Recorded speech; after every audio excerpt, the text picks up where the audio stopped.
So hello my dear students and learners. In the series of data structures and algorithm, in my previous video, I have discussed that how to reverse a double linked list.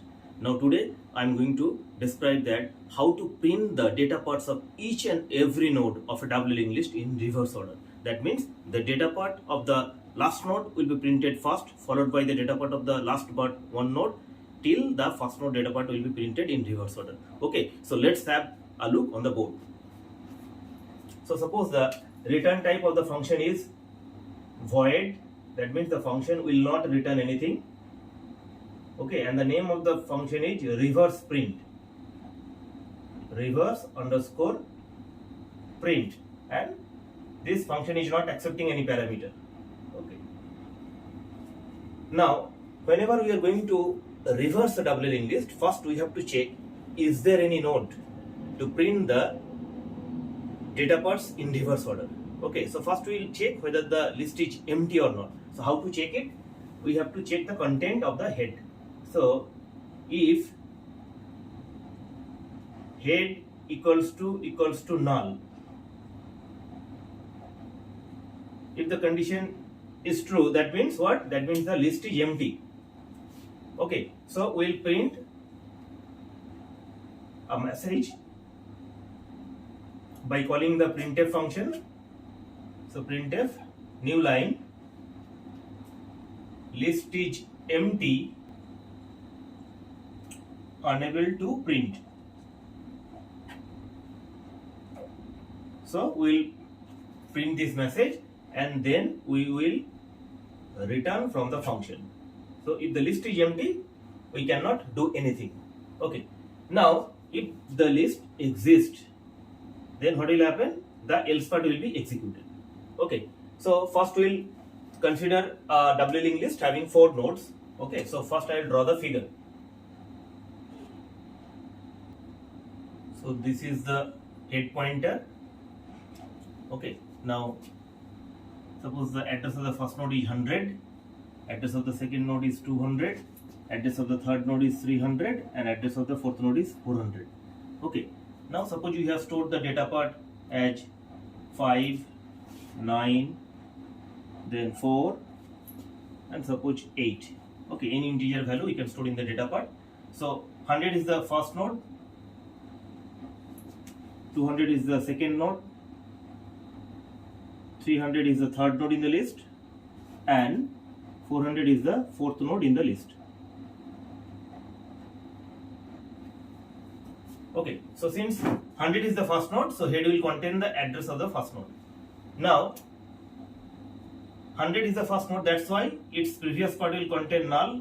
That means no node is there before the first node, and 100 next node is 200, so its next part is containing 200. 200 previous node is 100, so its previous part is containing 100. 200 next node is 300, so 200 next part is containing 300. 300 previous node is 200, so 300 previous part is containing 200, and 300 next node is 400, so its next part is containing 400. Now 400 is the last node, its previous node is 300, so its previous part is containing 300, and since it is the last node, its next part is containing null. So this is the 4 nodes we have considered in our program. Now what you have to do? You can easily understand that in double linked list, each and every node has 2 parts, previous part and the next part. So what you will do, we will start from the, you know that whenever we are working with any type of linked list, we have to always start from the beginning of the list. So we will start from the beginning and we will go to the last node. Okay, why last node? Because we have to start printing the data part from the last node. So after reaching to the last node, then we will traverse the list from last to first in this order. Okay, and we will print the data part in reverse order. Okay, so first we have to declare a node pointer. Okay, so that we can start from the first node. So I am declaring a node pointer as struct node start temp. Okay, and then I am writing temp is equals to head. Okay, so since 100 is the first node, that's why head is pointing to the 100. So head is already pointing to the 100. Now we have written that temp is equals to head. That means temp value will also be 100. That means temp will also start pointing to the first node. Okay. Now we will execute a loop, and this loop will help us to reach to the last node, starting from the first node. Okay. So the condition of the loop will be while temp arrow next is not equals to null. That means until and unless temp is pointing to a node whose next part is null. That means when the temp will point to the last node, its next part will be null. So temp will not be shifted further. So what statement will be executed? We will write temp is equals to temp arrow next. Okay. So this is the only statement which will be under this loop. So this pair of braces is not mandatory. Okay, because this loop has the capability to execute its immediate statement. So right now, what is the value of temp? Temp is 100. So you can check its next part is 200. It is not equals to null. So condition satisfied. So what will happen? Temp will be shifted from 100 to 200. Okay. So temp will be shifted from 100 to 200. Okay. Then what will happen? Again, this loop will check the condition. So temp arrow next current temp is 200. Its next part is 300. So 300 is not equals to null. So what will happen? Temp will again be shifted. That means temp will be shifted from 200 to 300. Okay. Now the current temp is 300 and it next temp next is 400, and 400 it is also not equals to null. That means conditions true. That means temp will again be shifted to its next part. So new temp value will be current temp arrow next. So temp will again be shifted to the next node, that is 400. Now look at the figure. Now temp is pointing to 400 and its next part has become null. What condition we have given? That until and unless the temp next part does not become null, this statement will be executed. That means temp will be temp arrow next. So temp will be shifted to the next node. Now temp arrow next, that is 400 next, is null. So condition become false.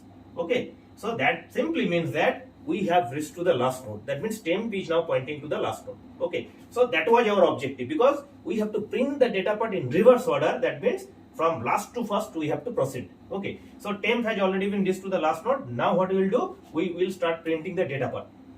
So again we have to execute the loop. Okay. Because so many nodes are there. Each and every node's data part has to be printed. But before printing the data parts, we will print a message. So what message we will print? That printf new line data parts of the nodes are as follows in reverse order. In reverse order. Okay. So this message will be printed. Now after printing this message, we will start printing the data part of the nodes. Okay. So again we have to execute the loop. So we are executing the loop while. Now how long we have to proceed? We have started from the last node. We have to print the data parts of the first node at the end. So we have to shift the temp pointer from last node to the first node one by one. So ultimately we have reached to the first node.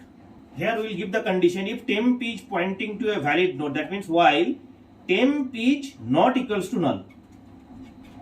That means if temp is pointing to a node whose value is not equals to null, that means it is a valid node. That means it has its own data part and this data part will be printed. So that will be the condition. So this condition will help us to traverse the entire linked list in reverse order. That means from node 4 to node 1. Okay. So this is the condition. Now what we will do? We will print the data part. So printf data part is integer, that's why %d.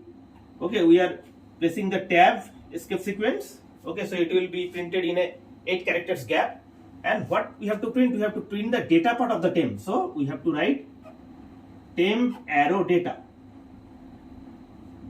Okay, now after printing the temp arrow data, we have to shift the temp pointer from 400 to 300. That means from 4th node to third node. Okay, for that what you have to write?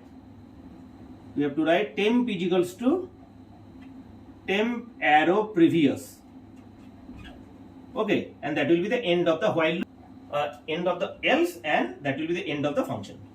Okay, so first check that the condition we have written temp not equals to null, so temp value is 400, so 400 is not equals to null, the condition is true, so what will happen? 400 data part will be printed, that means 8 will be printed. Then what will happen? After printing the data part, new temp value will be temp arrow previous. So what is temp arrow previous? Current temp is 400 and its previous is 300, so temp will again be shifted to this third node. Okay, temp has reached to its previous node. Now, after coming to the 300, again the condition will get checked. So 300 not equals to null, the condition is true. So 300 data part, that means 4 will be printed. After printing 4, the temp will be shifted from 300 to 200. Okay, that means its previous node. Now, currently temp is pointing to 200, so 200 is not equals to null. So what will happen? Its data parts will be printed, temp arrow data, that means 9 will be printed. And after printing 9, what will happen? Temp will again be shifted to its data part. So current temp value will be current temp arrow previous. So current temp is 200, temp arrow previous is 100. So temp will be shifted to the 100. So temp will return back to the first node. Okay, now temp is pointing to 100, 100 not equals to null, the condition is true. So what will happen? Now 100's data part will be printed. That means temp arrow data 5 will be printed. After printing 5, then what will happen? Temp will be temp arrow previous. So current temp is 100, its previous is null. So after printing the data part of the first node, that is 5, temp will become null. After that, temp will become null. Okay, and what condition we have given? We have given the condition inside the loop that until and unless temp is not equals to null. Now temp has become null, that means we have printed the first node data part as well. Okay, so when we will run the program, what output will be coming out on the screen? Here in this case, since the list is not empty, that means head is not equals to null, so this if part will not be executed, that means our list exists, so else part will be executed. So in the else part, first this line will be printed that data parts of the nodes are as follows. So it will print the data parts of the nodes are as follows in reverse order. Okay, now after that what will happen? It will print the data part of the nodes in reverse order. That means first this last node data part 8 will be printed, then second last node that is 4 will be printed, then second node data part that is 9 will be printed, and finally the first node data part that is 5 will be printed. Okay, so in this way we will be able to print the data parts of each and every node of doubly list in reverse order. So my dear students, I hope that you have understood the concept, so how to print the data part in reverse order. So thanks for watching. Please take care. Have a nice day.